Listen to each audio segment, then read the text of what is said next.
Policy decision को आज challenge किया गया.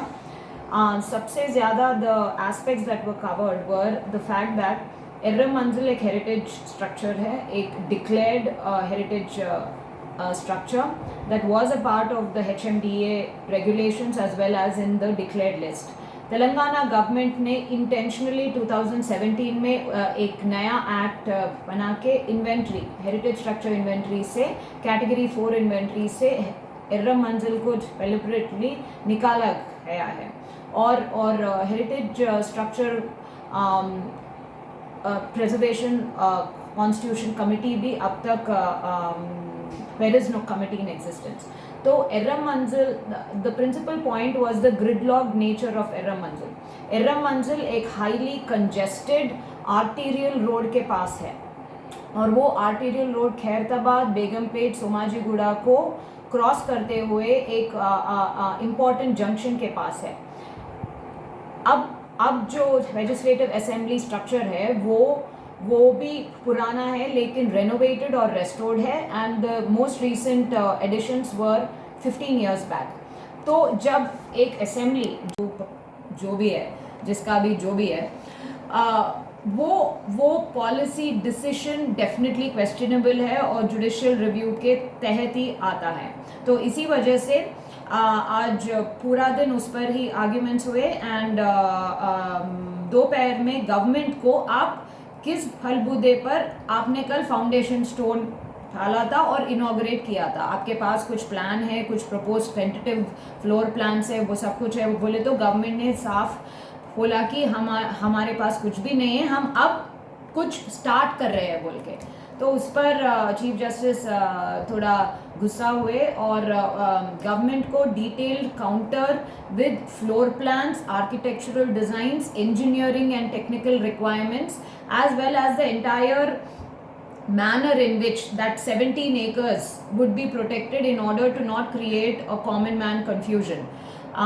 उस पर 8 जुलाई को काउंटर विद डिटेल्ड डॉक्यूमेंटेशन को एडजर्न किया गया है. तो हम लोगों ने स्टेटस को पूछा था कि इस गवर्नमेंट का तो आप बिल्कुल भी भरोसा नहीं कर सकते क्योंकि एक पुराने 3 years back IAS officers heritage structure को उन्होंने रातों रात डेमोलिश कर दिया और उसके प्लेस में ही आपका ये प्रगति भवन है जो चीफ मिनिस्टर्स ऑफिशियल रेजिडेंस है. तो इस गवर्नमेंट का भरोसा भी नहीं कर सकते. तो आज रात भी डेमोलिशन हो सकता है बोल के हमने प्रे किया, लेकिन चीफ जस्टिस ने बोला कि कम से कम हम पर तो भरोसा रखो and trust the Telangana high court to do some kind of justice. So the counter will be filed on 8th and further arguments अगर ये शिफ्टिंग जुडिशियल रिव्यू के तहत है या एब्सोल्युटली आर्बिट्ररी अनरीजनेबल है, उसे करने देंगे या रोकेंगे, 8 जुलाई को पता चलेगा. स्टेट 119 मेंबर्स एंड काउंसिल को काम क्यों नहीं आ सकता? Important aspect. जो पब्लिक गार्डन में गार्डन के पास जो आपका ज्योग्राफी है, वो ज्योग्राफी अब असेंबली को क्यों सूट नहीं होता?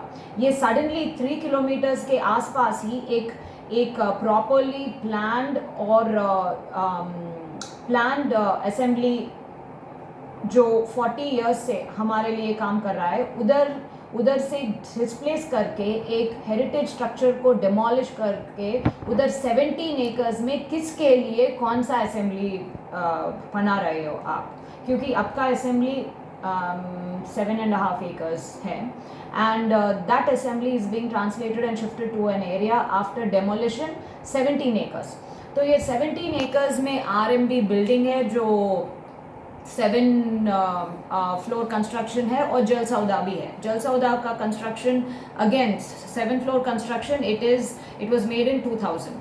So the extreme chaos and the absolute mayhem that would result from an assembly where you would need serious arterial roads for the protection and security, entry and exits of VVIPs and VIPs and all of that. So that problem as well as heritage structure को आप demolish करके ही क्यों बनाना चाहते हो, उस aspect पर आज serious बहस हुआ, तो गवर्नमेंट जो बोल रही है कि ये एक पॉलिसी डिसीजन है, एक इलेक्टेड गवर्नमेंट की पॉलिसी डिसीजन है, और उसे आप क्वेश्चन नहीं कर सकते। तो सुप्रीम कोर्ट ने ये साफ जस्टिफाई किया है कि सारे गवर्नमेंट के पॉलिसी डिसीजंस ये होते हैं, और सारे पॉलिसी डिसीजंस जितने भी इर्रिस्पॉन्सिबल बददिमाग हो, उसे भी आप पॉलिसी के नीचे ही दबा नहीं सकते।